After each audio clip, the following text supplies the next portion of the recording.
Yes, yes, yes. It is that time. We are here. Well, welcome on in, everybody. I do appreciate y'all for coming through. If you're new here and have never been to one of my streams, my name is CapnTrippz. I am a variety content creator here on Twitch. I'm also on Kick and on YouTube. You can find us on all those platforms by the name of CapnTrippz. When I was an undergrad, I wanted to be a journalist. To be honest with you, I wanted to be the black male Robin Meade from Headline News. Now, why Robin Meade? Robin Meade is someone I woke up to every weekday when I was in high school. My mom would wake me up, I would turn the TV on and watch Headline News, because at the time it wasn't just like fluffy news pieces. It was, hey, only the headlines. So you would know about the world news and you would get your fluff pieces, you would get your sports, you would get your entertainment, you would get all that. You would get a smiling, nice woman there to make sure you can digest all that news. CNN fired Robin Meade maybe like a couple years ago because they were like, we don't fuck with that so much no more. But I thought, just us, because we be kicking it heavy every week, that I think it's important that we know what's going on in the world, what's going on in our backyards. Not only just like, hey, I know this is a thing, but also the sense of, I understand that. I can have a conversation about that. If you leave this stream today knowing one thing you didn't know at the beginning of the stream, it's a success in my eyes. So that's how I've been looking at it. That's how I've been kind of kicking it. And that's what I think. So we're here for that. Today is what we call our monthly roundup. We used to call it the Wednesday roundup, but I felt like it was a little bit too much. And then sometimes we do it on a Monday. So I can't call it the Wednesday roundup if it's on a Monday. But we're wrapping up some of the top news stories of May. I want to thank my community for dropping stuff in the news alert channel in my Discord channel. Y'all have kind of kept me knowing what's going on, but also things that have just come across my desk. So we're going to talk high level about some news stories. I got about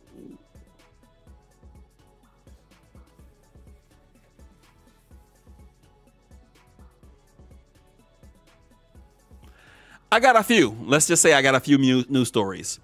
And so for the next hour, we're going to talk entertainment. We're going to talk politics. We're going to talk a lot of shit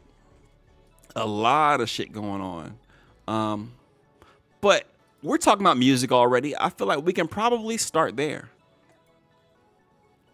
So let me go ahead and turn my music. I don't know if y'all want the music down or off. I'll turn it off right now. And then we'll just go ahead and get started with this first news story here. The government is suing the owner of Ticketmaster, which is Live Nation, and asked the court to break up the company's monopoly on live events. And all I would ever ask is, what took so long? Live Nation has been a thing for a while now, and Live Nation owning Ticketmaster has been a thing for a long while now. You may remember Taylor Swift announced a tour maybe a year or so ago. Whose palms have they not greased enough? Nah. So you're right. But at the same time, when you piss Taylor Swift off, you got to deal with all the Taylor Swift fans. And who does America listen more to than a young white woman and or man who is angry about not being able to buy the very first ticket for Taylor Swift's show in their town? Never mind the fact that Taylor Swift is going to be on tour for the next like 2-3 years. But specifically this past tour where she was like, it was going to be her and Beyonce, Taylor Swift fucked up the Ticketmaster site. Or, let me reiterate that, Ticketmaster fucked up the Taylor Swift ticket drop because they assured this lady, hey, we can handle the volume. We know we can handle the volume. And then the day those tickets dropped, that site crashed like a motherfucker and no one was able to buy any tickets. Now you think, okay, it's not a super big deal. When it goes live again, you get an opportunity, you'll get the tickets, you're good to go. People took off work. People took off school. People were at home in front of their computers plugged into the Ethernet cord to make sure they did not miss an opportunity to buy those Taylor Swift tickets, and the site crashed. That fucked them Swifties up. And they were like, no, no, no. They lied to Taylor. They told her they were ready. I'm writing my congressperson about Ticketmaster. And it all went down from that point. Now, I will say that there probably is someone who didn't get paid at a certain point in time. But who the fuck is going to be behind Big Ticket? Who's going to be the person to come out in support of Big Ticket? When everyone around here, if you bought a concert ticket, you've looked at, okay, the concert ticket in itself is $150. And you could be like, damn, that's a little pricey, but cool. You prepare yourself to pay $150 for the concert ticket. Then when you got that motherfucker in your cart and you press checkout and you find out they got a location fee, they got a service fee, they got an internet fee. You want a physical ticket? They got a physical ticket cutout fee. They got fees for fees for fees.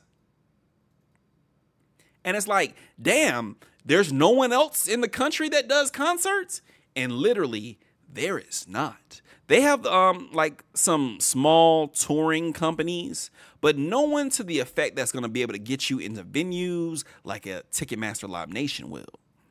And not for that size, correct. And when we talking about a Taylor Swift show, there's no one that can handle not only the volume of people you're going to see on that website, but the amount of seats you need in those auditoriums, those, like, none of that shit. This is why Kanye can't book an arena. I didn't think about that. Also, I have not been checking for Kanye on tour in quite some time. So, yeah. But yeah, that's the thing about it. And when you have a monopoly, that means that there's no one else that they're realistically can go to. And so the Swifties started asking questions. Congress people started asking questions. And the answers from Ticketmaster and Live Nation were not good enough for anyone. Now, on the other side of that coin, let's talk about artists, because I was listening to NPR this past week, and the artists are saying also from their vantage point, Ticketmaster fucks them too, because if Ticketmaster wants to charge you for a set of towels that you need after a concert, you don't have any choice. You can try to work with the smaller vendors and try to get into some venues, but they're not going to flex like Ticketmaster will. And hell, some venues only work with Ticketmaster Live Nation. So if you want to go to the primo venue in a major city and not work with Live Nation / Ticketmaster, USOL, my G. So I ain't really arguing for Beyonce to not pay fees for towels or nothing like that. But it ain't the Beyoncés we talking about. We talking about the Sids. We talking about the, let me just go through my liked songs real quick and find somebody. The Aaron Rays, you know. We talking about the Aaron Allen Kane. The smaller artists that we know and we love and support that just don't have the ability to do some of these things because Live Nation, Ticketmaster got a stranglehold on everything. So let's get into the story here. The Justice Department sued Ticketmaster and his parent company this past Thursday, accusing them of running an illegal monopoly over live events in America and asking a court to break up the system that squelches competition and drives up prices for fans. Filed in a federal court in Manhattan, the sweeping antitrust lawsuit was brought with 30 state and district attorneys general and seeks to dismantle the monopoly they say is squeezing out smaller promoters, hurting artists, and drowning ticket buyers in fees. Ticketmaster and its owner Live Nation have a long history of clashes with major artists and their fans, including Taylor Swift and Bruce Springsteen. It's time for fans and artists to stop paying the price for Live Nation's monopoly, Attorney General Merrick Garland said. It's time to restore competition and innovation in the entertainment industry. It's time to break up Live Nation Ticketmaster.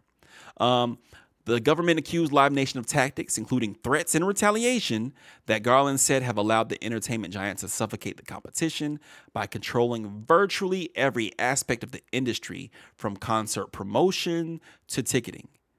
The impact is seen as in an endless list of fees on fans. Let's scroll down a little bit. Ricky Politi and Jacob DeLong of Detroit, shout out to Detroit, said recently they spent about $1,200 for 3 tickets to a Shania Twain concert and about $370 to see RuPaul's Drag Race live. I think that tickets have definitely gone up in price, but I think that all the different fees that Ticketmaster places on an order definitely hikes the price up for sure. So let's test this. All right. No. Let's just say Atlanta. Atlanta, Georgia. So we just looking at anything they got. They got 29, that's almost 300,000 results in Georgia.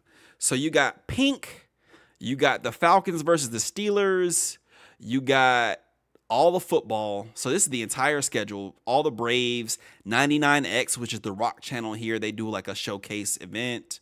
Monster Jam. And this is everything from Bobby Dodd Stadium, which is actually Georgia Tech's stadium, to one of the arenas in Duluth, one of our suburbs, Truist Park. Obviously, that's where the Braves play, things like that. So let's say if we want to see Pink live, let's find tickets for Pink. Availability and pricing are subject to change. Resale ticket prices may exceed face value. Let's accept. All right. So here's the stage. If we wanted to see Pink, let's just say, let's just see her. Not even the nosebleeds, because the nosebleeds start at $194. There are 50 tickets in the nosebleeds that start at $200. Let's say we want to actually see Pink's face. So they're going to start at $294. This is the back of the section. $294.95 for one ticket in the 116 section. Okay. So that's $294.95 plus fees. Let's see what those fees are. Oh, let's wait on that. Let's wait on that. So cool. That's that seat. Let's say if we wanted that same section in the front. $360, and that's an official platinum. What is official platinum? The event organizer has priced these tickets according to their market value. Tickets do not include VIP packages, subject to change. Okay, cool. So these are the platinum seats. Let's just go middle. $324. $324 for the middle. And you can only buy 8 of those. Okay. Okay. What up, Nits? How you doing? All right, let's say we're gonna pay for this ticket. Got to confirm its availability because they can't sell you a seat that doesn't exist, right? That shit went up to $439. What? Break these fees down for me, big dog. And we ain't even throwing in parking. Parking is extra. Break these fees down for me. $324.95 just for the ticket. Service fee of $76.25. Service fee. That's the first one they get you with. Service fees are shared between parties that help make the event happen. This commonly includes the venue, Ticketmaster, the teams, the leagues, the promoters. Okay, this is not a sporting event. So nobody should be getting any of my money other than the venue, Pink, and Ticketmaster. All right, facility charge, $3. This charge is kept by the venue and goes toward the cost of hosting the event. Now, where are we at? We're at State Farm Arena. State Farm said, hey, bro, we only going to charge you $3 to get in this bitch.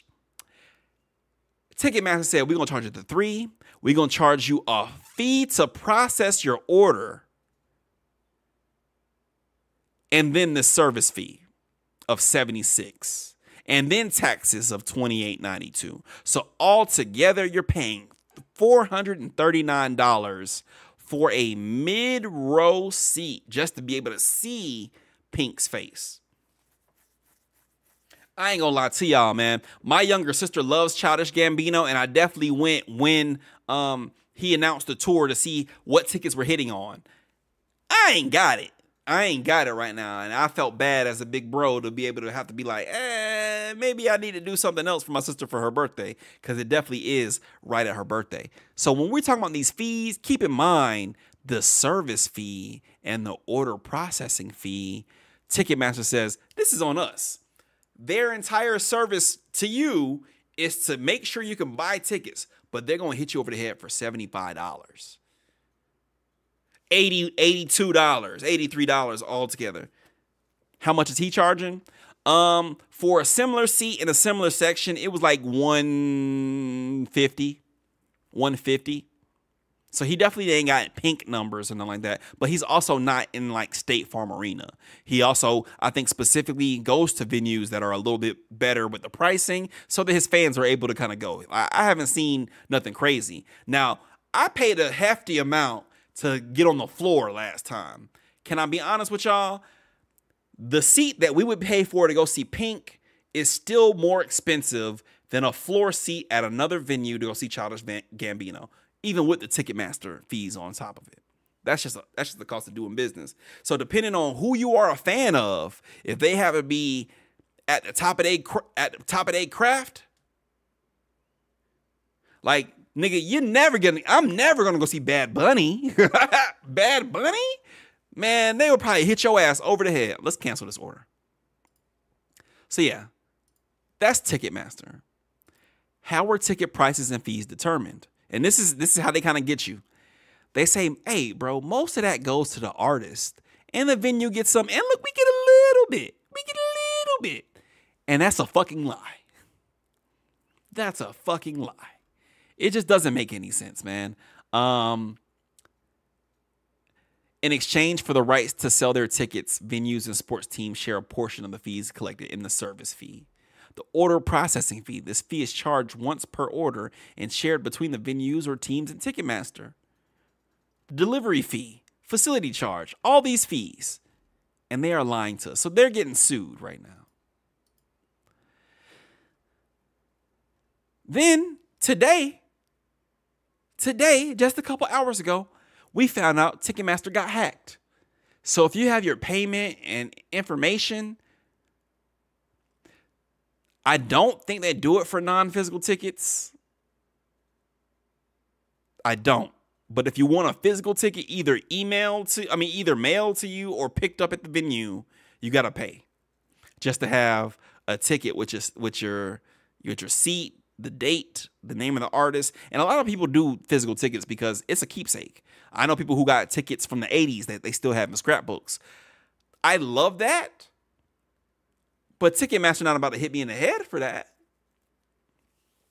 Ticketmaster got hacked, and 500 million people who use Ticketmaster had their information leaked out. So let's read this. The personal and credit card data of more than 500 million Ticketmaster users has reportedly been cracked as a part of a cyber incident being investigated this week. Australian authorities are reportedly working with Live Nation and Ticketmaster on the incident, but limited details have been released as of Wednesday morning. Australia's Department of Home Affairs told ABC that it's working with Ticketmaster to understand the incident. Yada, yada, yada. Hacker group Shiny Hunters has claimed that it has cracked the Ticketmaster system and accessed some 1.3 terabytes of data, which includes names, addresses, credit card numbers, phone numbers, and payment details. The information is said to be up for sale on the dark web with an asking price of $500,000. So this is why I don't store my payment information on most things that you can store it on. Like, yeah, it's going to take me a couple extra seconds every month to pay my bills by typing in my credit card number or my number on my card. But I would rather do that than just store it there and niggas who are not good stewards of data get hacked. This is something that you have to be concerned about damn near in every facet of life these days. And this is something that I kind of feel like people might not think about because it's a luxury. Going to a concert is a luxury. I was 18, 19 before I went to my first concert. Most people are older. A lot of people don't go to shows for real.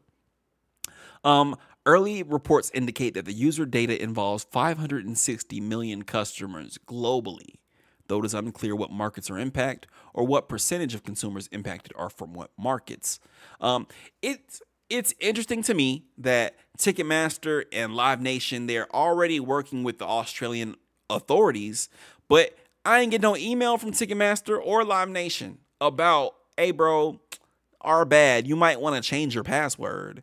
You might want to, watch your account if you've got current information on there. Y'all didn't see it when I logged in, but the information I got on here is super duper outdated. And I'll keep it that way because no, just nah. So whenever I do go do something and pay for it, I very rarely save my details to that app or that service because you don't know what the fuck is going on at any point in time. And these days where I feel like cybersecurity is becoming a more and more important thing, companies are not taking it as seriously as they should be. And then they have your payment details. So y'all take that how y'all want to. I'll continue reading. It says, this is not the first time that Ticketmaster has been victimized by a data breach, having seen the personal and payment details of nearly 10 million users accessed in 2018, 6 years ago. That led to a £1.7 million fine for the company. Ticketfly, which is a subsidiary of Eventbrite that was subsequently shut down, suffered a data breach that impacted 27 million users 6 years ago. C Tickets has also seen a data breach impacting 300,000 users. This is 500 million people, bro. 500 million people. That fine needs to be trillions of dollars for niggas to start taking this seriously. And they should. They should. They already hitting you over the head for all these fees. They already fucking over your favorite small artists. It's time to go ahead and break Ticketmaster Live Nation up. That's just what I think. Any thoughts from anybody? Have y'all paid any absorbent amounts for tickets in recent times? My Beyonce fans, how y'all feeling? Because I know not only did just last year y'all have to work with Ticketmaster and Live Nation to go see Renaissance, y'all about to have to get ready for the rodeo. How do y'all feel about Ticketmaster and Live Nation? Do y'all enjoy the fees? Do y'all not care about the fees? Is it just the price of doing business? IDK, all I know is for me, I suggest don't save your information nowhere. Hell, I barely be wanting to save my shit to Google to be able to do tap pay. It's just, I don't know. Convenience factor is not enough for me to want to have all my shit everywhere. And these days, it takes less and less effort to get all your information. Why make it easy for them, So, two different stories, same company we're talking about here, but I don't know. There's just no reason for Ticketmaster to be the global leader of being able to get tickets everywhere. I feel like it should be different.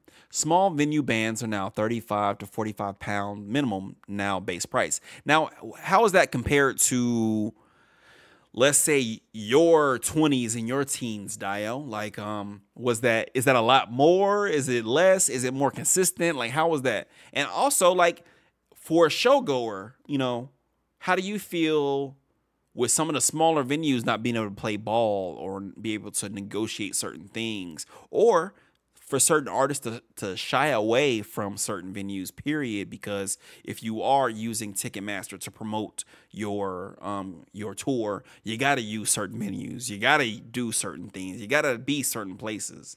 £5 to £20, and you pay £20 for an international band.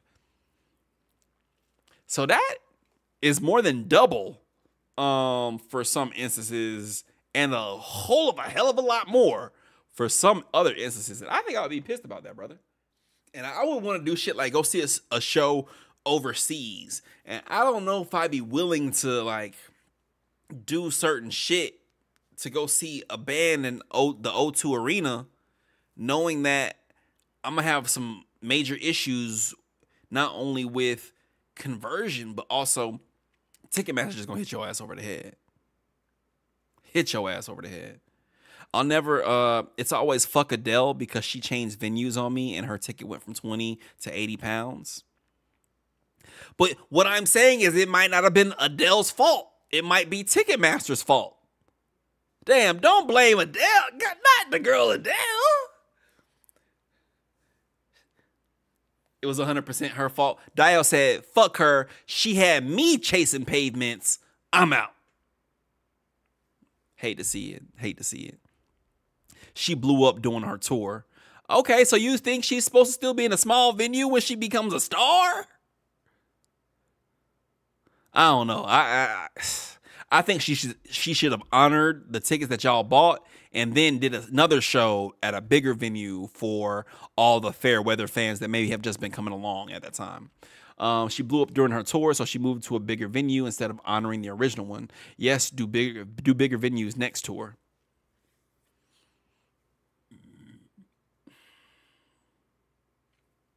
I hear you. Then she would have been wrong for not doing a bigger venue then, because somebody would have been mad that they didn't get in then. But I 100% understand where you're coming from. That sounds like my party issue this past week that I won't get on again. But yeah, fuck you, Live Nation. We out. We out. Do y'all want to stay in the music realm? Let's stay in the music realm for the next story real quick. I'm not going to touch on the bigger part of this. I had that ticket for 3 months. She should have honored that ticket at the bigger venue, and you shouldn't have had to pay a difference, period. That's what I've seen some artists do. The onus should not be put on the fan to make up for the popularity of the artist exploding at that point in time. So that is pretty shitty. I will agree with that. So let's stay in music. Let's go ahead and rip the Band-Aid off. Everybody can read it. This is about that size. Yeah. So this was a pretty damning article. Obviously it touched on, things that we've known about since last fall with Cassie Ventura, suing him because of that law in New York that allowed her to. Outside of that, that just kind of opened the floodgates with multiple accusers accusing Sean Combs of physical violence, sexual violence, kidnapping, coercion, shit like that. And that continued on up until even this spring. One of the producers from his last album sued him as well, saying that, hey, bro, I'm trying to produce tracks on your album and you rubbing on my ass. People are saying that they were drugged, that they've lost track of time. This man said he woke up in a bed with a sex worker and Sean Combs, which could be harrowing. I mean, it's on some other shit.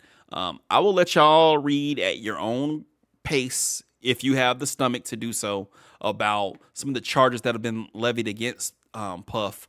But this article goes in that scope that we have from those charges and those suits, that he's cleanly able to be like, nah, they just want my money. These people, they're knowing, they know who I am and they're coming after me.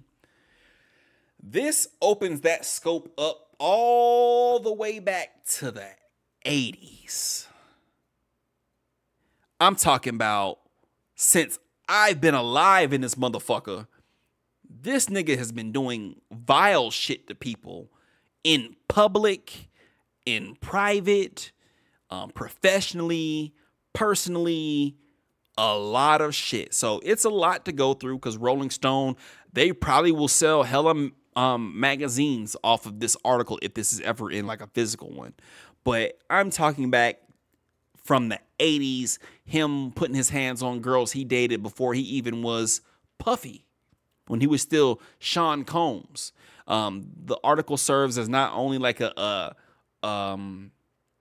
almost kind of like a biographical account of his rise to fame, but in every step from Howard University to Uptown to Bad Boy to now, all along the way, people who were willing to speak, because not everybody wanted to speak to Rolling Stone. There were people that he either paid off or intimidated that would not, speak about any of this shit, or, a lot of this was done behind pseudonyms. But I highly suggest that if you are interested in any of what's going on or trying to understand what's going on, please read this article.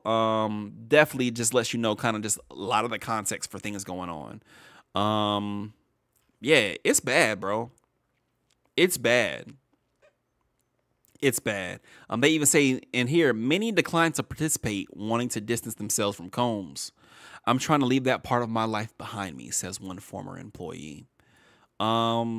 It's a lot of stuff in here. And they're not going to show me the pictures, I guess, because we're in the private browser. But these spots here are actual pictures of some of the accusers. I don't want to show that one because that one is specifically tied to the video that dropped recently. And I watched it, and as a man, you know, there's certain things that I don't have to account for in my dealings with people. But as a man who is a son of a mother, a brother to sisters, my whole family went, dog. And I've seen things. I don't really play with that abuse shit, bro. That video made me feel away. And for people I know who have gone through traumatic events, it definitely made them feel away. So fuck Puffy in every area you possibly could. I thought that when the video dropped earlier this month that it was a shame that the entire time since the suits came out, he had painted this woman as a liar, painted this woman as a quick money hungry person, because you're able to do that in the community. And then when I say the community, hip hop, yeah, but also the black community too. It don't work with everybody. I want to say that there's men and women that shit just does not get no play, and shout out to those people for real. But an overwhelmingly abundant number of people fall for the bait, where they're like, well, it's Diddy, he's rich, they want his money, obviously. And I'm like, it can't always be about the money, man, because if it was the money, we would have heard about it. Oh, well, she stayed, so she must have found something she liked. It's a lot of narratives that people create when they themselves could never imagine what someone had to go through. It's just super wild to me that this guy is able to be out here parading his family on Instagram like he's this innocent person. And it's hella people in the comments like, yeah, we with you, we with you. Then that video drop.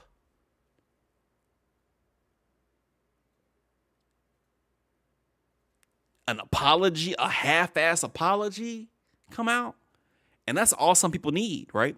There was one of my spiritual people that I follow, and I asked the question, like, what do you think about forgiveness in a situation like this? I can't tell a person's sincerity from no one, especially if I've never met you. I'm not that type of person to try to tell you who you are. But just looking at it objectively, if you would have apologized the day you got served with papers, maybe. I would probably doubt a lot of shit you say. It's not our place to forgive there. 1,000%, 1,000%. I'm with you there. Also, the need to rush to forgive someone. Why? Had he stepped on her toe, cool. All right. That's not what's happening here. We're talking about a systemic, recurring abuse. We're talking about sex trafficking. We're talking about sex assault. We're talking about drugging people. We're talking about the hard R. It's not for me to forgive, but I won't even let niggas sit there and contemplate forgiveness when all I see is the signs of the abuse. He didn't say shit about, oh, I'm sorry, until we all saw what happened. I unfollowed him off of social media, but if I was to go to his shit right now,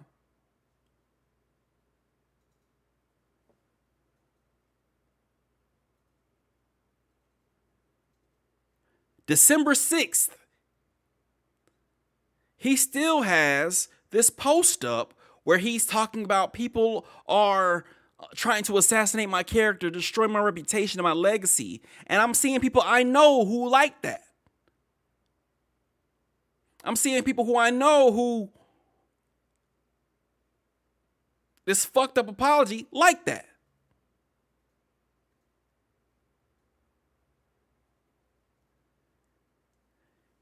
And I just pray that everyone gets a little bit more clarity when it comes down to like an abuser and the way they move in these situations.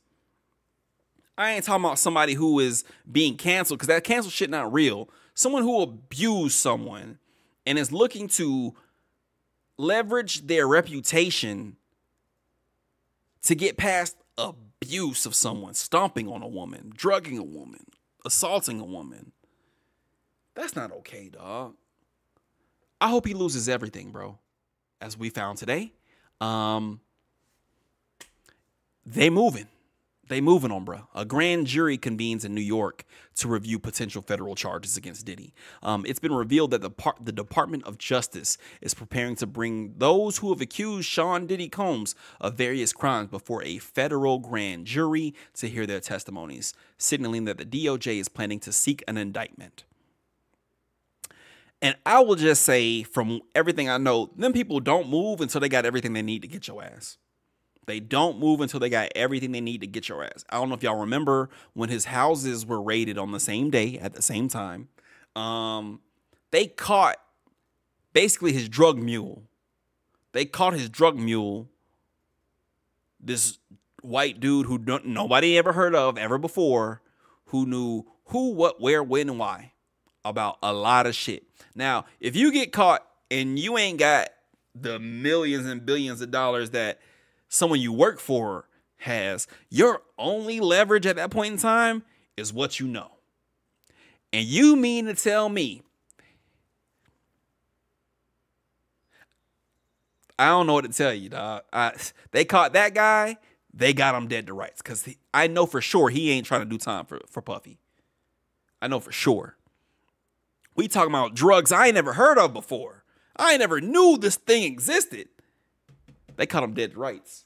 When they raided them houses and they went in specific cabinets and in specific drawers, they did so knowing this is where the shit be at. What they found, we don't know. What they didn't find, we don't know. But I know they don't move to indict your ass until they know they got a case against your ass. And it ain't just for the assault. It's for the sex trafficking. It's for interstate crimes. They about to Al Capone this dude. One source familiar with the matter told CNN that potential witnesses have been informed by federal investigators that they may soon be asked to testify before a grand jury in New York City about their respective interactions with the rapper and founder of Bad Boy. Another confirmed that while the witnesses have been notified, investigators have not yet begun preparing them for their testimonies. The sources explain that the Homeland Security Investigations Agency is still gathering evidence and interrogating anyone with information about the incidents in question, and that they want to make sure the case against Combs is quote unquote bulletproof before it proceeds to the indictment stage. In March, Combs' Los Angeles and Miami homes were raided by feds over allegations that he had engaged in sex trafficking. Douglas H. Wigder, the lawyer for one of his accusers, said that the rapper and two others preyed on a vulnerable high school teenager as a part of a sex trafficking scheme that involved plying her with drugs and alcohol and transporting her by private jet to New York City, where some stuff happened at the studio. Those who have leveled allegations against Combs include multiple women and even producer Rodney Jones Jr., who claimed that he had mistreated them. So yeah, it's a lot going on, man. And when that Rolling Stone article really lays out escalation. There was shit that they had in that article that I never knew happened. I never knew that one of the first events they really did with Bad Boy was over promoted and there was a stampede and 9 people died at this event. Huh? That's not a part of any story that I've ever heard about him or Bad Boy, but it's part of the record. And it's part of shit that you can move and get away with and move around if you know people and you got money. It's a lot going on, man. It's a lot going on. And all I can say is me as an outside person, I'm not rooting for him. I'm not rooting against him. I'm rooting for justice to happen, because one thing that I'm going to do is err on the side of the victim. And so when it comes down to Cassie, when it comes down to Rodney Jones Jr., when it comes down to the multiple people who have levied charges and allegations against Sean Combs, I hope they all get their day in court. I hope the truth comes out, whatever that truth may be, and that justice is served to those who need it. I also hope that all of this information is enough for them to really go back and look at Kim Porter, who passed away from pneumonia, and look at the circumstances of that. Look at the circumstances that she lived in, because I found out shit that I never knew.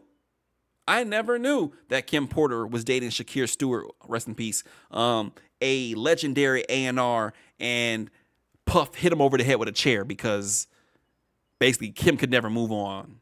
That's wild to me. There are people who knew, though.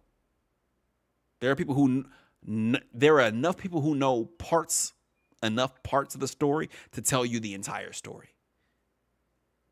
But will they or won't they? And that's kind of, they won't until they have the reason to. And I feel like we're now at a point now where reasons are starting to appear too. Shit, when the feds come knocking, you got to tell them the truth, because who's going to do time for Puff Daddy now? I don't think he has nobody. Maybe his sons. I don't know. Hey, but good riddance. So that was heavy. Let's change gears. After a whites-only job posting, a Virginia tech company was hit with a fine from the Justice Department. A tech company based in Loudoun County, Virginia, has been fined by the Department of Justice after it advertised that it was seeking white candidates for an open job posting. The job posting by Ashburn-based Arthur Grand Technologies was published in March 2023 and said that the company was only looking for U.S.-born citizens, white, who were local within 60 miles from Dallas, Texas, and don't share that with candidates.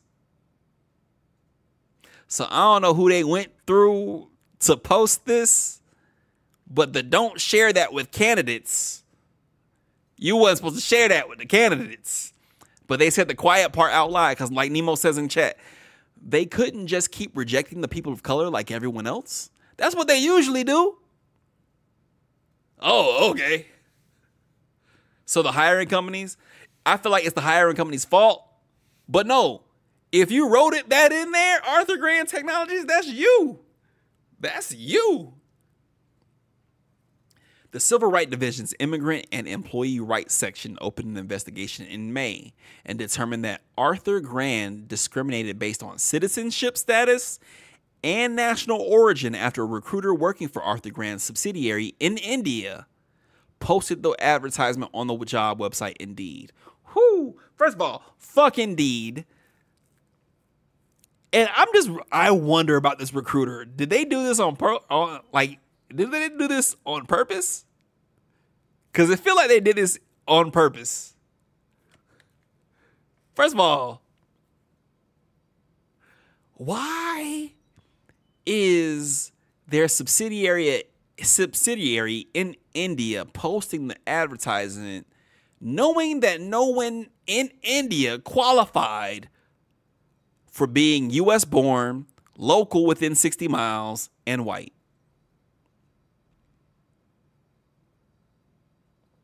That would be hilarious if the Indians did it on purpose, but I figured they just read over it.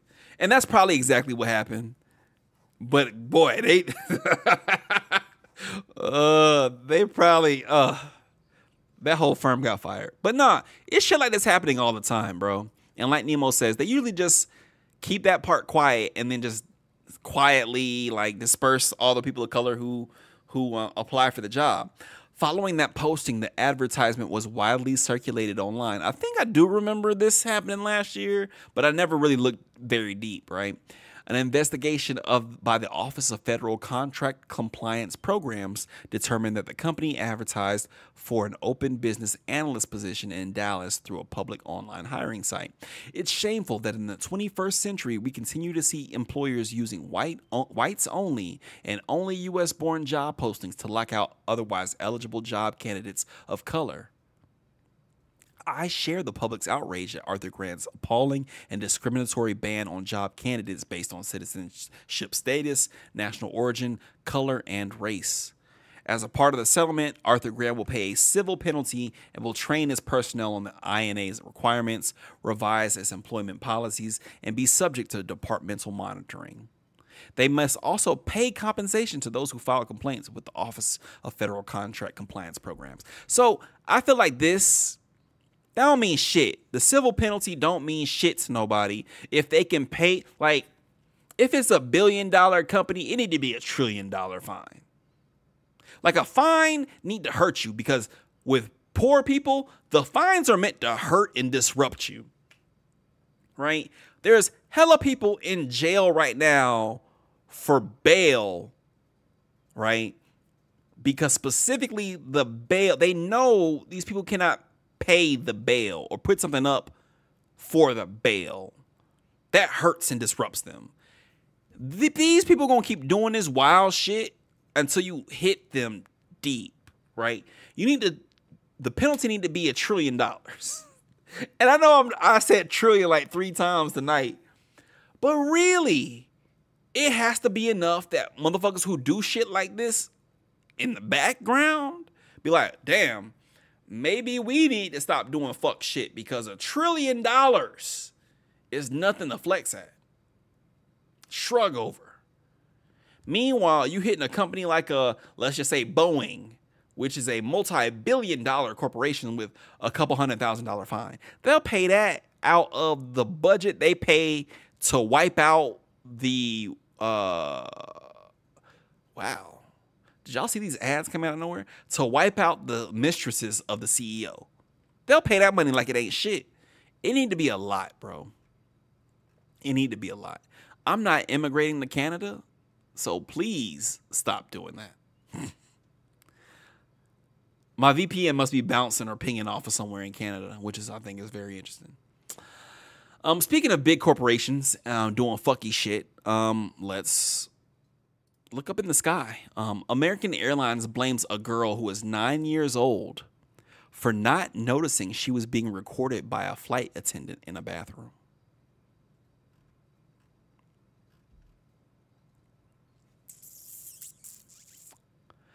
American Airlines' legal team has blamed a 9-year-old girl for an incident in which one of its former employees filmed her while she was using an airplane bathroom.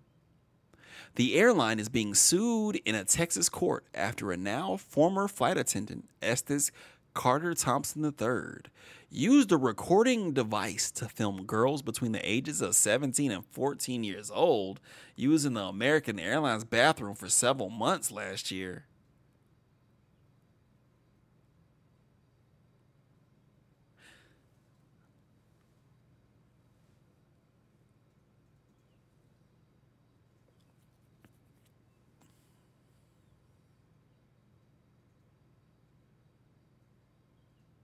I'm sorry, my face expression is fucked up right now because I'm just like, huh? Huh? After Mr. Thompson's arrest, the family of a 9-year-old victim sued the airline, alleging that the company should have known he was a danger to guests.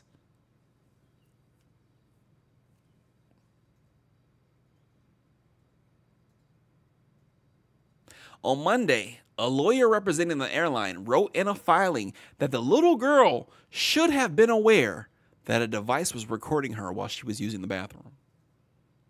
Any injuries or illnesses alleged to have been sustained by the plaintiff, Mary Doe, were approximately caused by the plaintiff's own fault and negligence, which were approximately caused by plaintiff's use of a compromised lavatory, which she knew or should have known contained a visible and illuminated recording device.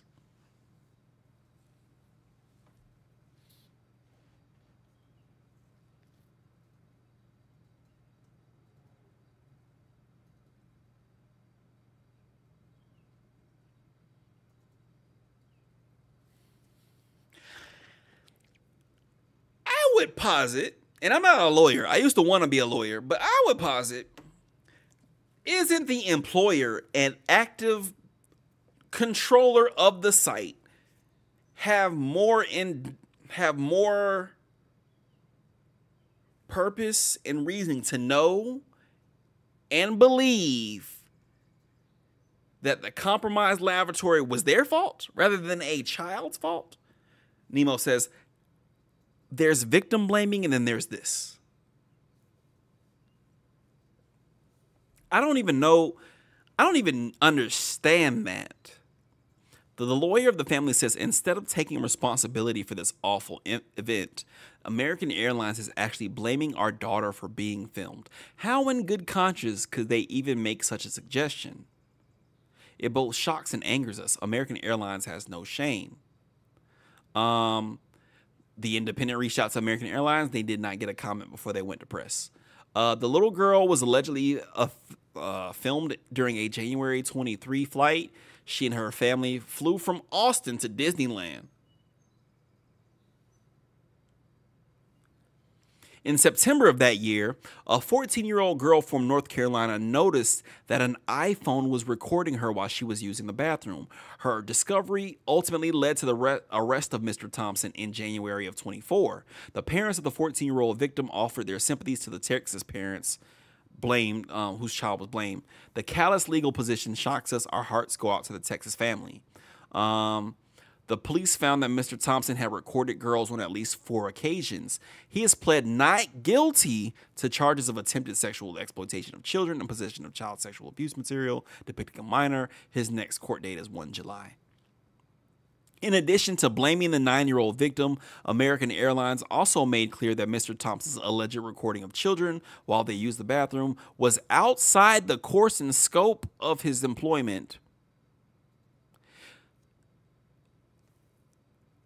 There's trying to indemnify yourself for something your employee did, and then there is victim blaming, which is going on here. Again, that's one of the things I don't enjoy about American culture, is that people feel that they can cloak themselves in something that has absolutely no humanity connected to it. I don't see how you look at a little girl. Get this fucker off my computer screen. I don't see how you look at this happening to a little girl in a place that would not have happened if it weren't for you and your company, and you blame her. She should have noticed. 9 years old. She should have noticed. And I sat for a minute ago because I was trying to figure out what the fuck going on to the point where on a plane, you can get in there and put a phone in there and nobody see you? Did he get his ass beat on the plane? Because you should have got your ass beat on that plane. Like, I'm not understanding. But at no time can you place the blame on this young girl who was simply just using the bathroom on a flight. Like, I don't understand that. And it really makes me paranoid because when you think about it, the air is a lawless place. Not even just the air. When you get on a plane, you're no longer in the jurisdiction of wherever you at when you board that flight. No one wants to lose their flight privileges. Who is going to say, hey, he the one that beat the pedo's ass? Who's going to say that? Who's going to say that? As a plane, we should whoop this nigga ass from the front of the plane to the back to the front. Tape that nigga to the toilet. Keep the door open and have people shit on them when they need to. But that's just me. You know people gonna snitch. And that's the thing I don't understand, bro. Like, American Airlines is literally catching no flack for this. Like, we're talking about it here in this chat, the few of us that are here, but like, did y'all know this was a thing that happened? Like, it shouldn't be nobody get on no American Airlines flight because all that shit should be burnt the fuck down for you saying it was a 9-year-old girl's responsibility to not be recorded going to the bathroom. Man, please, dog. Man, please. Man, please. That shit is crazy. And honestly, I don't fuck with American Airlines, period. This is just another reason. I heard another story earlier today where they were like, yeah, somebody stinks on this plane and they took like 5 black dudes off the plane.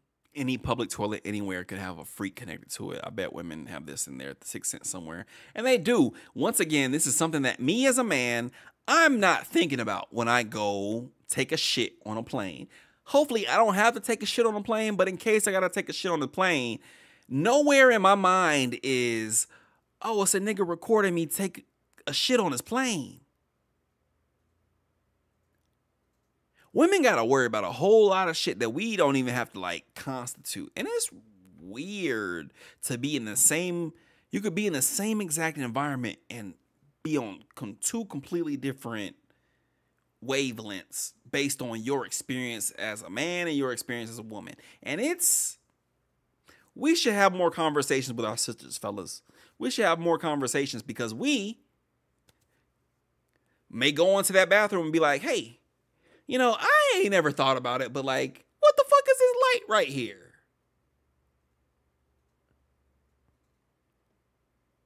My girl would tell me the craziest stories just walking the street. Again, yeah. The shit that they have to go through, deal with, and then put up with just to get home safely. Shit is super wild, man.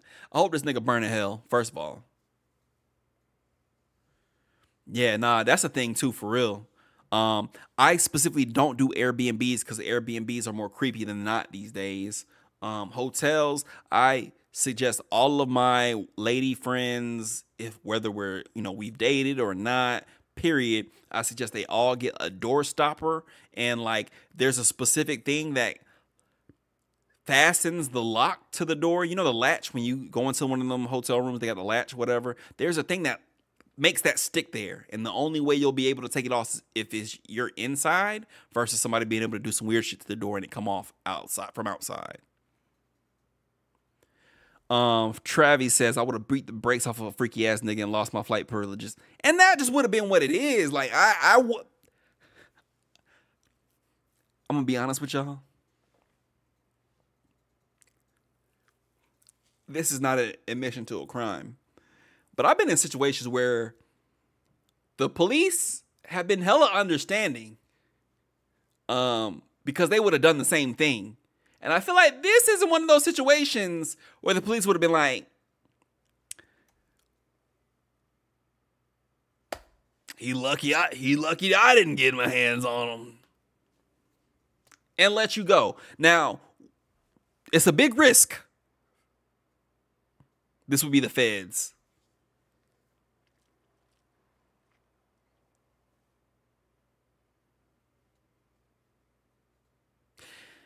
I don't know, Officer Johnson. I just felt overcome to whoop the nigga ass who's recording that 9-year-old go to the bathroom. Well, shit, I would have done the same thing. Cool, brother. Have a great day. Piece it up and I'm out. So they can't be as understanding. Well, then I'm turning into passenger 57 and I'm going to be out the plane before we land. I'm out. I see y'all in Austin. And just jump. I'm being facetious. But nah, like, this is not okay. This is not okay. I don't even understand what the fuck kind of lawyer says, hey, dog, it's your phone. Let's plead not guilty. You're going to prison, bro, forever, hopefully. You're going to be on lists forever. Freaky ass nigga. It's weird, dog. It's weird.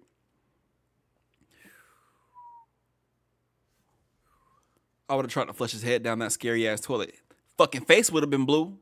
Fucking around with me. I would have stabbed him with a goddamn fork. Spork. I would have took one of the belt fasteners from the plane. I'm sorry.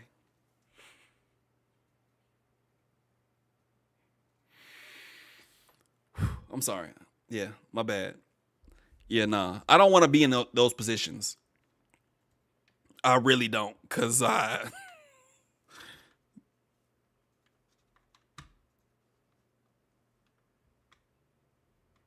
This is the opposite of that lady saying, hey, I'm not going to help y'all get off this plane. You know, her ass got off that plane and is like banned from the airline for simply just saying she was not going to help anybody get off the plane sitting in the exit row. I feel like this is the opposite end of the spectrum. I'm a hero.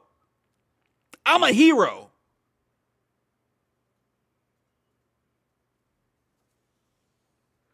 I don't know. It's all bad, man. It's all bad. Bruh, I would have had to take breaks stomping the shit out this man's face, dog. Kick him in the dick. Kick him in the...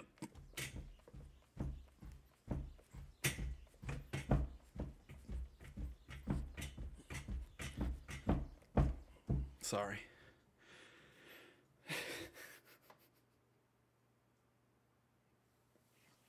It's the American in me, dog. I'm sorry. Violence, it just, whew. Protect the babies and believe the ladies, man. Either or. Y'all ready to get into the heavy shit now? So this is a thread, and we got to go through the thread. There's a lot of shit happening in the world. Some of it I feel like we know. Some of it I feel like is kind of going underreported because of where it is in the world. So I think Dio put this in the Discord. About this attempted coup that happened in the Congo. A couple weeks ago, an group of armed men led by a Congolese politician made 3 Facebook Live videos where only one of them is still up on the page from inside the president's office. In the first video, this politician expressed that he and other soldiers are disillusioned with the current state of affairs, citing rampant corruption and the government's incompetence in handling the war in the east of Congo. He declared his intent to free the Congo, involving his son in the operation. He voiced concerns about the conditions of soldiers' children and the Congolese populace at large, emphatically stating, Felix, you're out. Philippe Degage. His movement is named New Zaire after the DRC's former name before May 17, 1997. The 2 other videos depict this politician and his group raising the Zaire flag and moving in and out of the palace, appearing restless. His son and some well-equipped soldiers speaking Lilinga are visible. However, whenever foreign soldiers, particularly Caucasian ones, now let's keep this in mind, Caucasian soldiers here to perform a coup in Africa, they seem to avoid the camera or walk away. I noticed one with uniform bearing the U.S. flag who is distinctly not Malinga's close associate. Agent Ben is the associate's name, but it was not Agent Ben. The operation failed. He and a few others were killed as they attempted to flee the Congo via the river. His son, Marcel, and his business partner and friend, Benjamin Rubin, have been arrested. This is Agent Ben. Agent Ben. I want y'all to remember that. Agent Ben. Ben was reportedly caught trying to swim across the Congo River to Brazzaville. Malenga was killed in the same area as he tried to escape. Many others have been detained, but the full details of the events remain unclear. According to the Congolese government, a group of assailants attacked the residences of the Minister of Economy, the Minister of Defense, and the new Prime Minister, although no evidence has been provided yet. So basically a failed coup. The narrative has many gaps and ambiguities, and it might be some time before we truly understand who orchestrated this attack. Despite the portrayal of the assailants in the presidential palace as ill-prepared, this person believes that other suspects escaped. I don't agree with tying the brother by his locks now. That's fucked up. While Malenga voiced the frustrations of many Congolese people, his ties to Agent Ben, his business partner who introduced him to influential figures in Republican circles on Capitol Hill, including members of the House Intelligence Committee, deserve scrutiny. Now, this is that same person. It's that same person talking to members of Congress. Connected to members of Congress.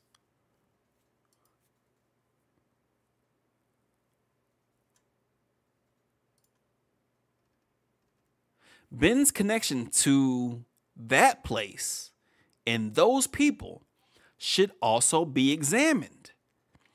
He may be a dual citizen, as he was with Malanga in those people's training camp in that place.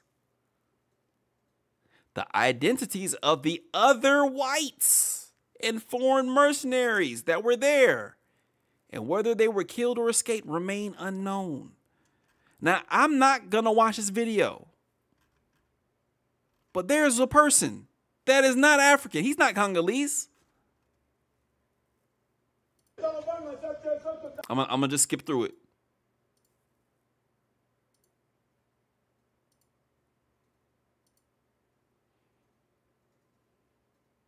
I think that's a son.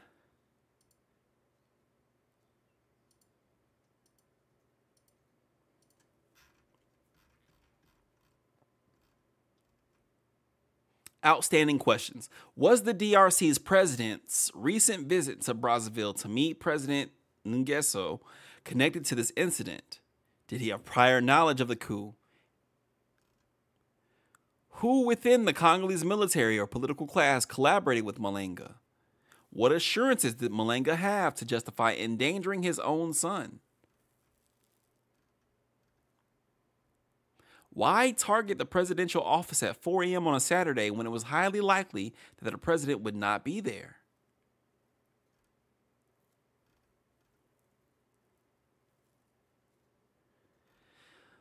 Innocent people died, a lot going on, and hella questions. Is there a clear reason why these people would want to overthrow the current government? And so let's have a conversation. I'm not saying this definitely happened, but I will say that if you look at history,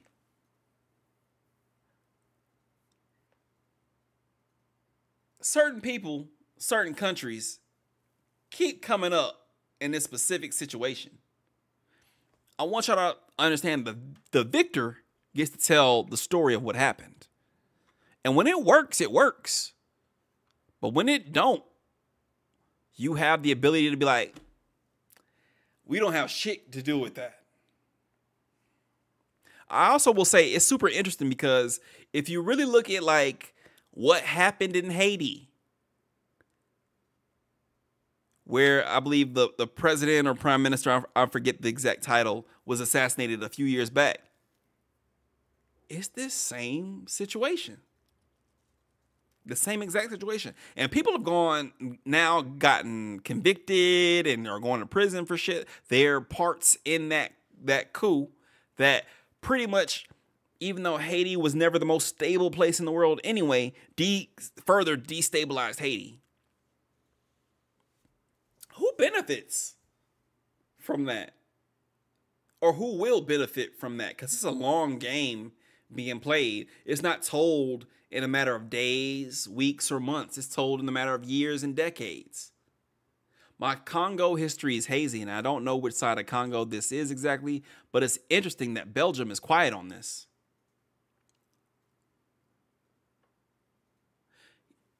Cool. I'm with you there. Questions to be answered there. But this out of the American playbook. I ain't gonna lie to you. This is out the American playbook. And going forward in world politics, I believe Africa is going to play a bigger and bigger role going forward. That is both a good and bad thing for Africa. Because more eyes, they're not all going to be for you. Some of them going to want your resources. Or they going to want to weasel their way into your borders to have a spot to be able to stage from. Just questions. It's just questions that I feel like could and should be asked. Am I saying specifically that somebody we know did this? No, I'm not. I don't really know where to begin with that. Follow the money, though. Ask good questions. Ask good questions.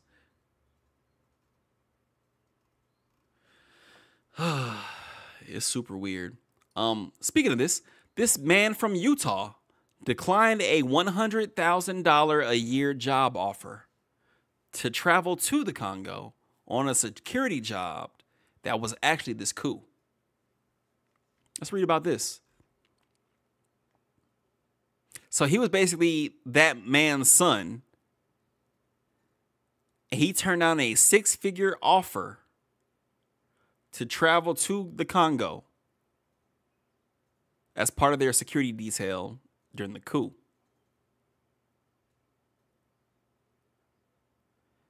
Christian Malonga was detained by Congolese forces Sunday morning, along with a former classmate from their hometown of West Jordan, Utah, after his father was killed in a shootout while resisting arrest. So, from the Congo to Utah, my brother? You went to Utah?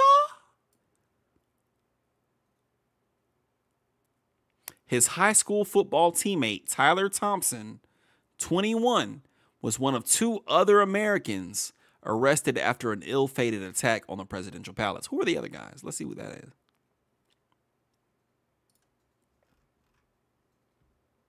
Reject all. 3 Americans involved in a brazen weekend attack on Congo's presidential palace formed an unlikely band under the leadership of eccentric opposition figure Christian Malonga, who dabbled in gold mining and used cars before persuading his Utah-born son, so he was born in Utah, okay, to join in the foiled coup. 6 people, including Malonga, were dead and dozens arrested, including the 3 Americans that followed the attack. Authorities were still trying to untangle how Malonga's 21-year-old son, Marcel, went from playing high school football to allegedly trying to unseat the leader of one of Africa's largest countries. My son is innocent, his mother, Brittany Sawyer, wrote in an email. Baby, no, he is not. No, he is not. We have video. We just saw a video.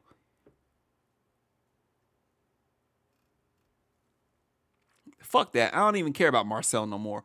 Who the other ones? Who the other Americans?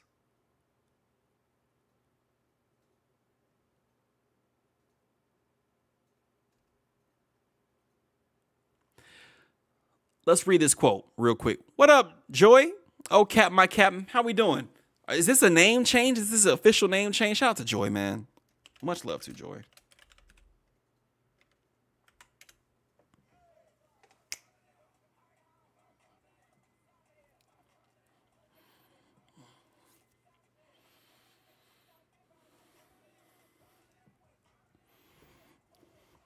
What up, Joy? We are talking about the news right now. We're talking about this coup or attempted coup in the Congo and how the AP is reporting that maybe the guy that started the coup had been set up or betrayed. This quote sticks out to me. Somebody put him up to this. Get the fuck out of here, AP. Somebody put him up to this. It could be external plotters, but given his previous close relationship with at least one of this person's current military commanders, there's some chance the plot was known about internally, and this allowed them to move quickly. He was live streaming video from the palace. There were 20 to 30 guys storming the presidential palace at 4 a.m. A second American allegedly involved was identified as Benjamin Ruben Zalman Paloon. So that's Agent Ben that we were talking about. He graduated from the University of Colorado and attended business administration classes at Georgetown. He later started a commodity trading business and worked as a courier and Uber driver. His connection to Malanga appeared to be through a gold mining company that was set up in Mozambique 2 years ago. In 2014, Agent Ben pled guilty to drug trafficking charges in the U.S., admitting that he conspired with a friend to ship 20 kilos of grass from a home in Lake Tahoe to customers around the U.S. Prosecutors requested leniency, citing the substantial assistance they said he provided in their investigation. No information was released on the third American. Dio, you see what I'm saying, right? You see what I'm saying, right? And them people, number one rule is if you get caught, we don't know fuck all what you got going on.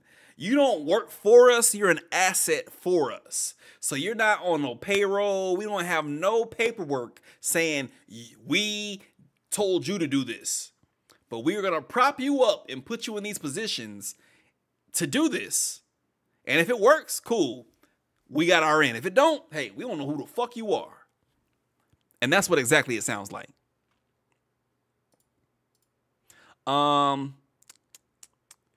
So Tyler Thompson was the third American. This guy. No, that's not him. Why would you have this guy's face here? That's not him.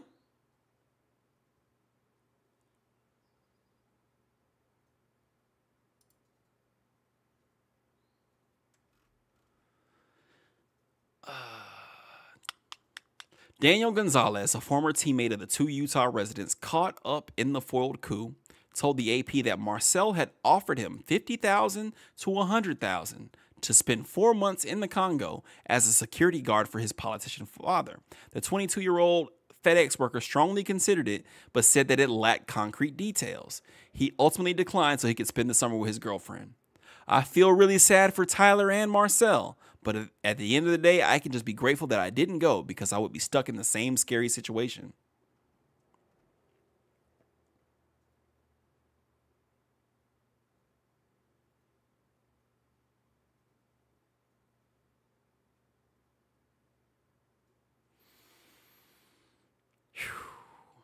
That shit's rough, bruh. I can't. This shit sounds 100% like it was a setup. Like they talked to certain people said they was gonna have their back. Is this the other person? Yeah, this is Tyler Thompson. This is Tyler. Tyler went.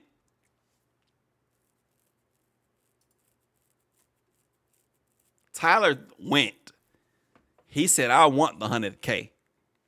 Party in power is not going to do all this. They busy dealing with Kenya and U.S. forces. And also, should I also say that Kenya is also involved in something else going on in the world? Because the Kenyan security forces are the one that are trying to stabilize Haiti. And they're the ones on the ground fighting the gangs in Haiti.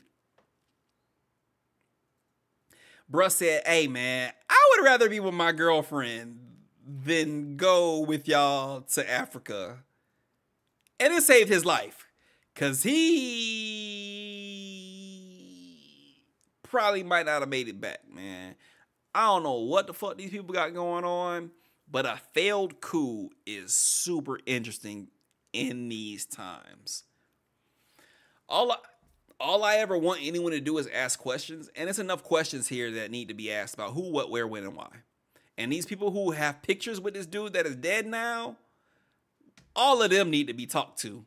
And all of their finances need to be looked through thoroughly by a forensic analyst to figure out where this money came from for them to send all these people out the country to do all this wild shit. And who gave it to them. Tyler, I don't know what your ass was thinking, bro. Shout out to Daniel. Daniel might be the smartest person left. So the vibes coming off of this helicopter crash. When was this? Last week? 2 weeks ago? The 20th. So last week, pretty much. I don't know. And if you didn't know, the Iranian president, Ibrahim Raisi, and the country's foreign minister were found dead on Monday, the 20th. After their helicopter crashed in fog, leaving the Islamic Republic without two key leaders as extraordinary tensions grip the wider Middle East. I think this part of the sentence is the most important part.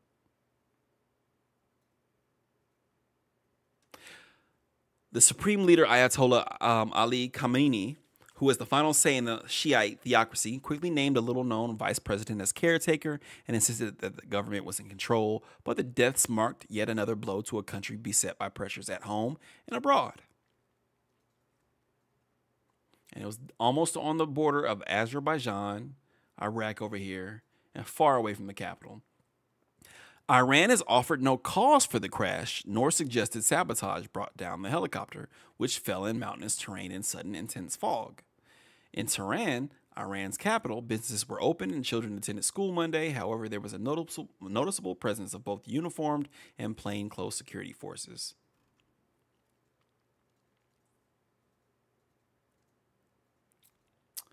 International reaction. Countries including Russia, Iraq, and Qatar have made formal statements of concern about Raisi's fate. Let's read that.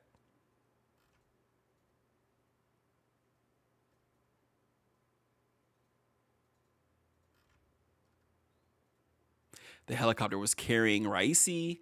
I'm not going to try to pronounce that. I'm so sorry. Amira Dolahian, the governor of Iran's East Azerbaijan province, and other officials. Raisi was returning after traveling to Iran's border with Azerbaijan to inaugurate a dam with the president, Ilham Aliyev, when the crash occurred in the Dizmar forest in East Azerbaijan province. The crash killed 8 people, including 3 crew members, aboard the Bell helicopter, which Iran purchased in the early aughts. We're going to read about the search. How was it found? How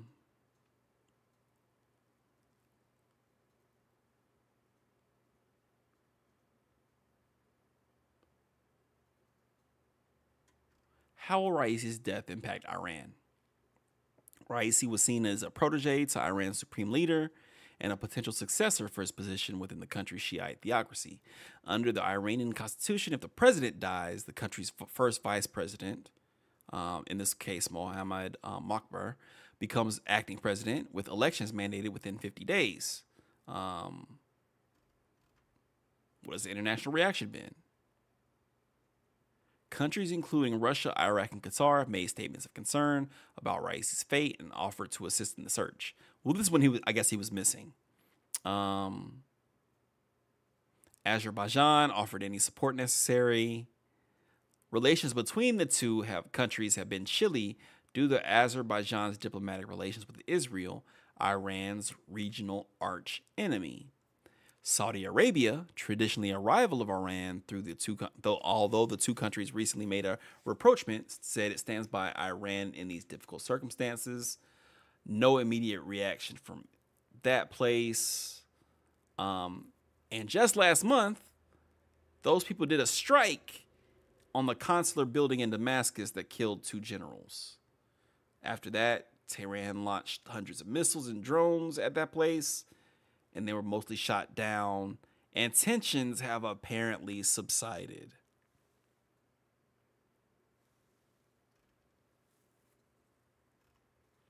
It's just interesting. Also, did I just tell y'all that this just happened?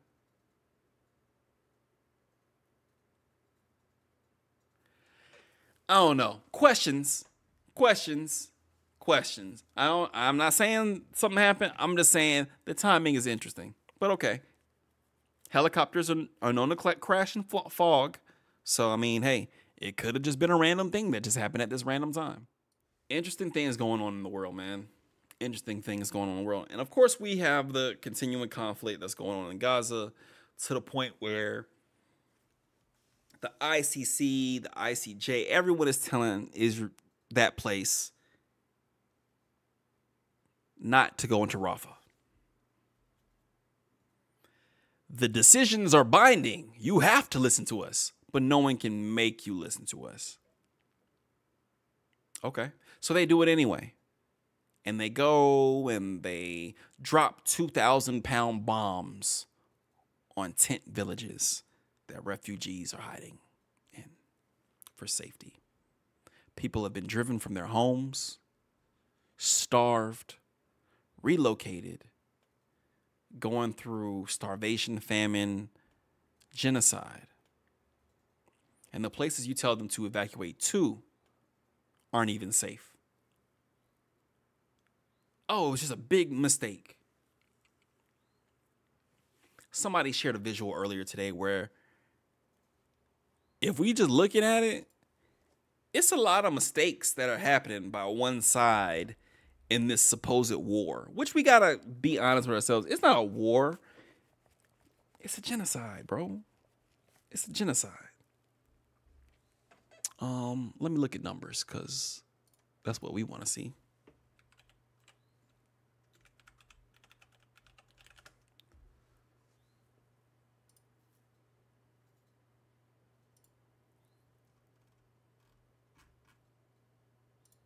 That's live updates. I want.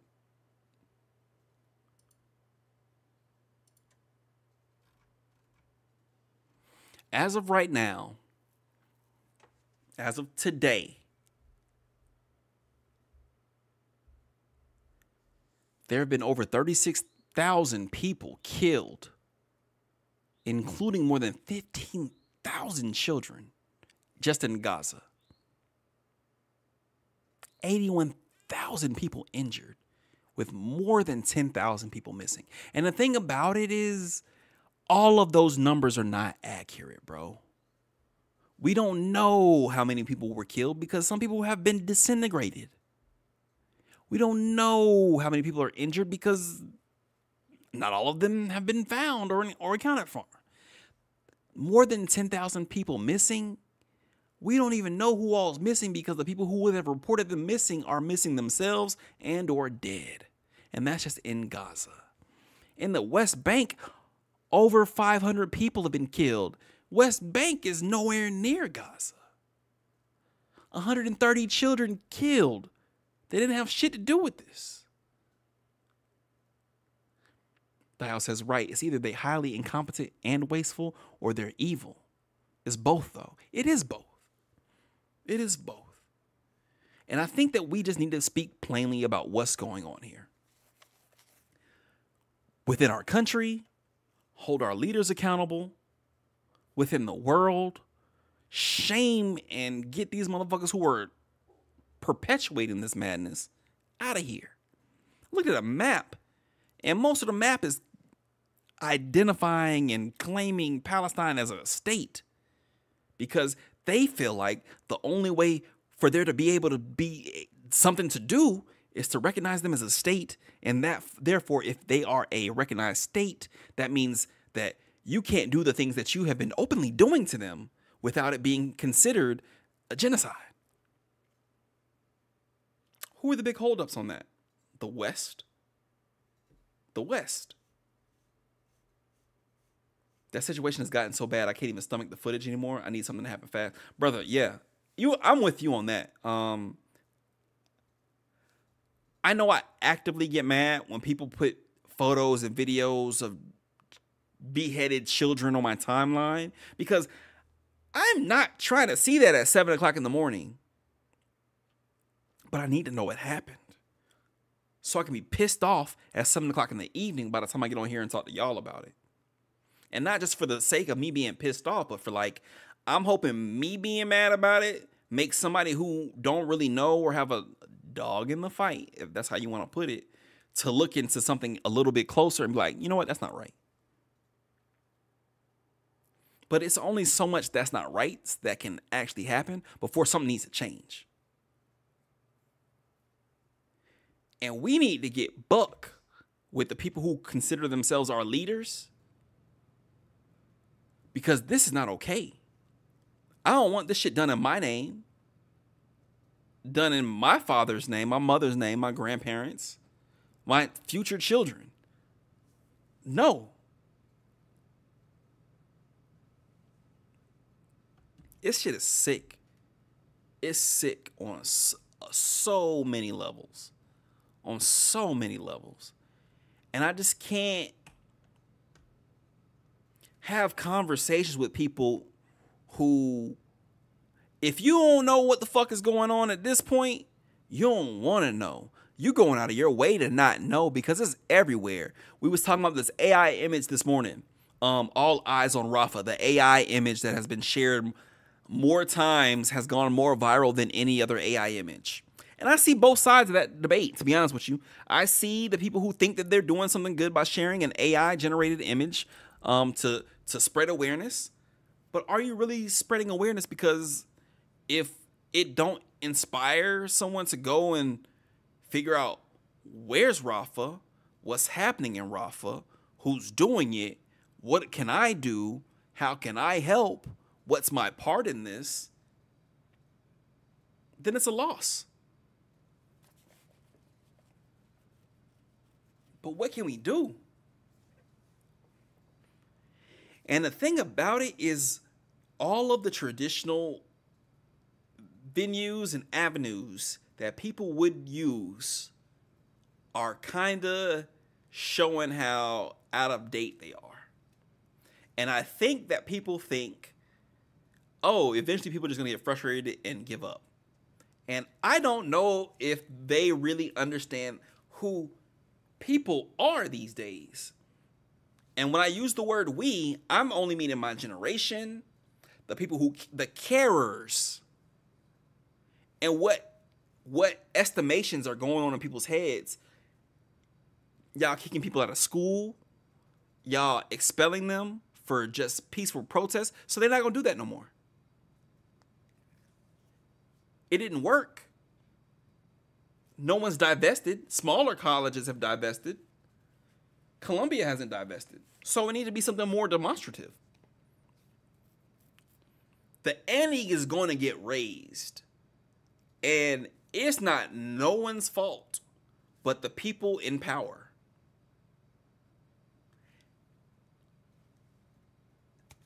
That's just the reality of it, right? This is a generation that prides itself on being seen and being vocal about how they feel and what they're doing, and you snuffing all that out. It's only going to get bigger from there. Something is going to happen. It's inevitable. And when that thing happens, I really don't want everyone being, I don't know, criminalized for the ante that was up, because y'all are putting people in position and making them more desperate. And then just globally, I just don't understand what the play is, because over the past 10 years, all that shit that they have done in the name of freedom and the United States, it's withered in their hands, in their mouth. This country don't carry no clout no more. Don't give a fuck what the U.S. says to do. Ugh, the ghetto. That's what they see when they look at us. What you think is gonna happen? They're not afraid of you.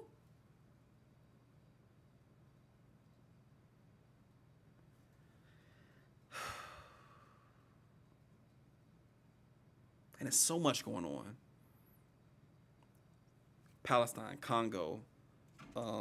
Sorry, I gotta go to my phone again because it's just so much going on. Kurdistan, Armenia, the Uyghurs. It's so much going on right now.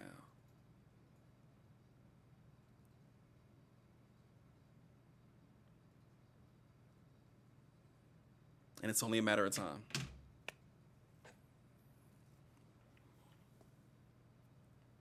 But Netanyahu got to be stopped, like ASAP. Like stopped in his tracks. Because all these mistakes you keep making, it's kids dying, it's mothers dying, it's families being wiped out. It's whole families being erased from the map. And that can't be because 1,100 people got killed. You killed over 36,000 people because 1,100 people got killed. You've injured more than 86,000 people because 8,700 people got injured. That math don't make sense to me.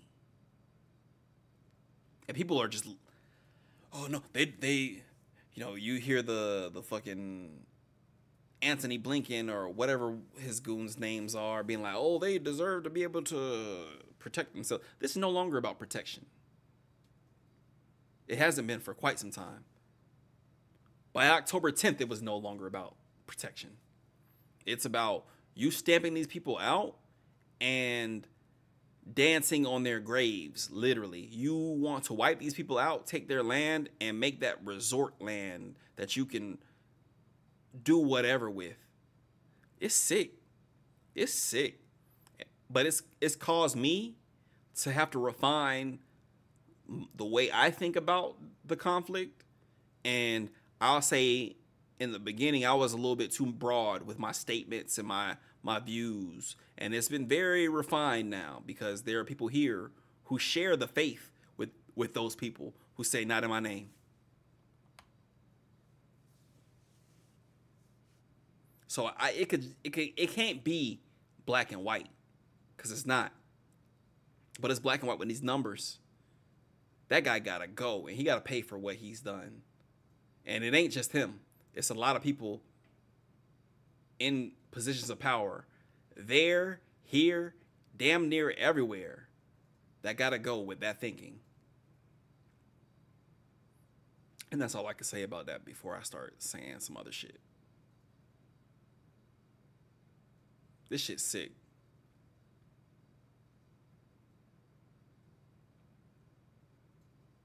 But yeah, I need something to happen fast too, Nemo.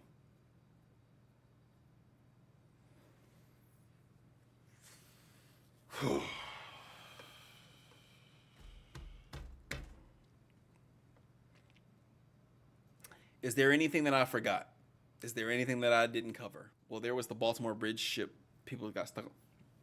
Those people are still on that fucking boat. You are right. You are right about that. Let's look into that. Hold on. This is a story from the BBC. Crew trapped on Baltimore ship 7 weeks after the bridge collapsed. This was mid-month, so this is damn near 2 weeks ago. So they're doing controlled explosions to get, I guess, the remainder of the bridge off of the boat. Nearly 24 sailors remained on board below deck in the massive ship's hull. Authorities and the crew hope that the demolition will mark the beginning of the end of a long process that's left the 21 men on board trapped and cut off from the world thousands of miles from their home. But for now, it remains unclear when they will be able to return home. The Dolly, which is a 948-foot container ship, was at the start of basically a month-long journey when the bridge struck the Francis Scott Key Bridge. They were going from Baltimore to Sri Lanka.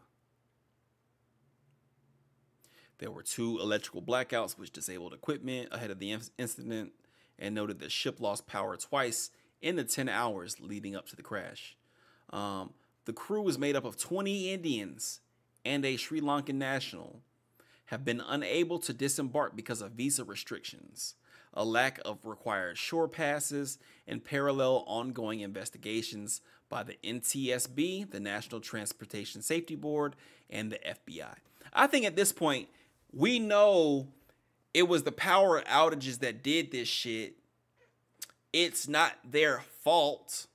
And if y'all want to say, okay, it's a national security issue, while we can't let these people off the boat, take them off the boat and take them somewhere where they can get the fuck off the boat. See the sky, dog. Like, I don't understand. On Monday, the crew remained on board even as authorities used small explosive charges to deliberately cut an expanse of the bridge lying on the ship's bow.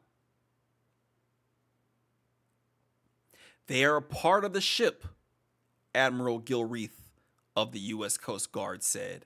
They're the best responders on board the ship itself. That's stupid. They could legit put them on a plane and send them home. Nah, they don't have shore passes, which are required. Dog, the ship hit a bridge and they've been stuck there for a month now. Are you serious? Visa restrictions. I don't give a fuck. No one was counting on them hitting a bridge and the bridge falling on the boat. No one was counting on none of that.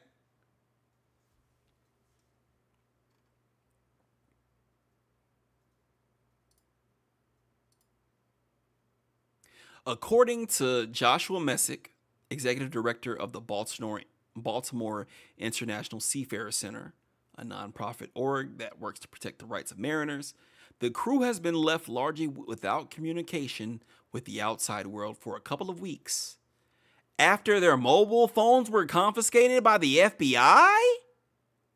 They can't do any online banking. They can't pay their bills at home. They don't have any of their data or anyone's contact information. So they're really... This is illegal, dog. This gotta be illegal, because I know for sure if it was an American crew that was stuck in Sri Lanka because they hit an American boat, hit a Sri Lankan bridge, and there was an investigation, they would have had them motherfuckers out by now, bro. They probably would have sent commandos to go save them. This is outrageous. Like, is the thinking that this was still an intentional act?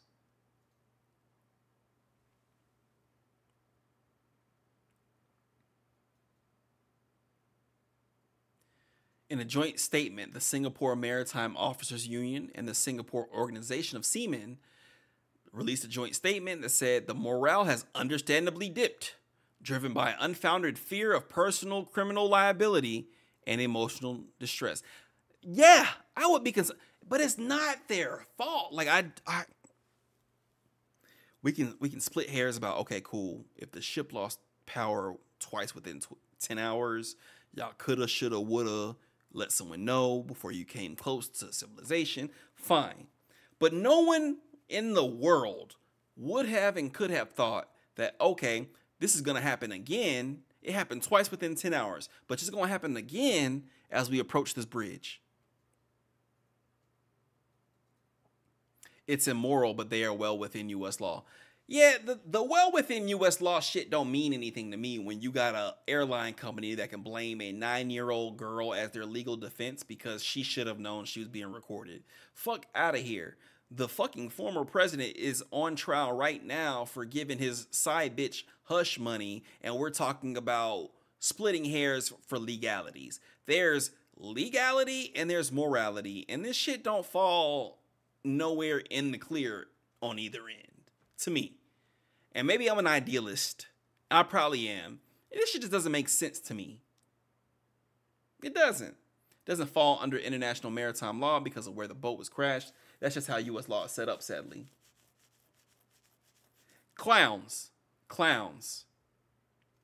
The statement also called for the swift return of the crew's phones, noting that losing communication with family members is causing significant hardship for crew members with young children at home. I would imagine with young children at home, with elderly parents, anyone who is sick, you can't pay your bills. What homework, like, if y'all gonna take the phones, can y'all correspond with these people about what they need? Get that done. Nothing is being done in service of these people who are put in this fucked up situation.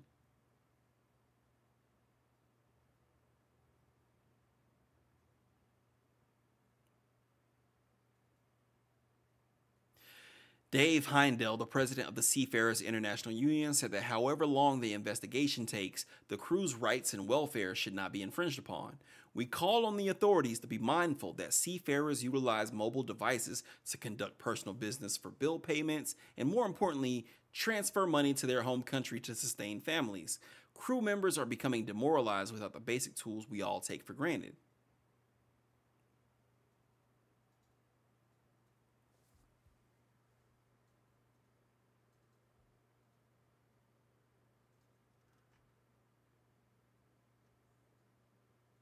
For the time being, the crew has been given SIM cards and temporary mobile phones without data included. I don't know, bro. I don't know. Again, just knowing what I know about what the states would do if the shoe was on the other foot. It's crazy as fuck. It's crazy as fuck. Up until these articles started to drop like 2 weeks ago, I ain't have no thoughts that them people were still on that boat, bro. At this point, y'all could go home and we'll bring you back when the ship is off, when the bridge is off the boat and y'all ready to go. Cause this reminds me of like when COVID happened, like crew workers on cruise lines. Do you know they were stuck out there, dog? They don't want the world seeing these sailors pleading for their lives. You know how worse it could get? So again, what I was just saying, during COVID, crew members on cruise ships were basically stuck on the ships during COVID. So imagine not only the isolation from COVID, because everybody was isolated, but you couldn't leave work. There were people who killed themselves. And I hate to like bring that up, but that is a thing that can happen. On top of you're responsible for your family all the way across the world. You don't know what's going on. You don't really have the communication with them, and you're not able to push things along that need to be pushed. So what happens to people who lose anyone, anything? That shit's crazy, bro. But hey, as long as we're abiding by U.S. law, I guess no harm, no foul.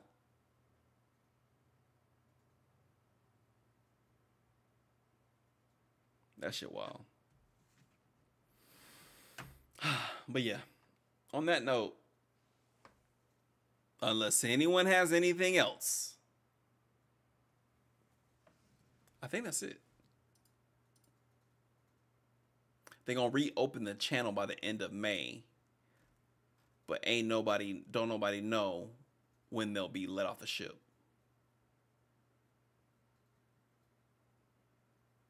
Moving the Dolly is a secondary priority to reopening the port of Baltimore and the shipping channel.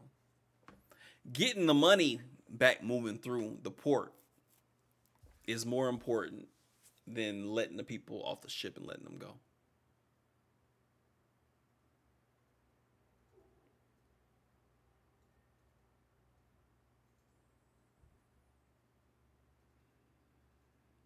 That's wild. There's a lot of terrible Louisiana news, but that's a whole thing on its own. Hey, I'm going to have to look into that because I know there's been storms that have been ravaging Texas and Louisiana, the Gulf. Please be careful if you guys live down there. Check on your loved ones. Weather is changing. It's getting more volatile and less predictable. This shit is wild. This shit is wild. But yeah.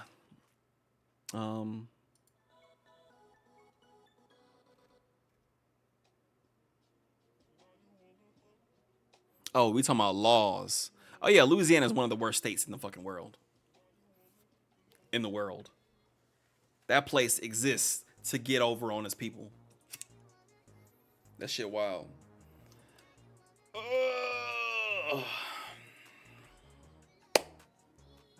So yeah. Thank y'all for coming through, man. I really do appreciate each and every one of you. For those that don't know who I am, once again, my name is CapnTrippz. I just want to make sure that y'all know what's going on in the world. And if y'all leave here tonight knowing one thing that you may not have known, we winning. Go teach somebody something.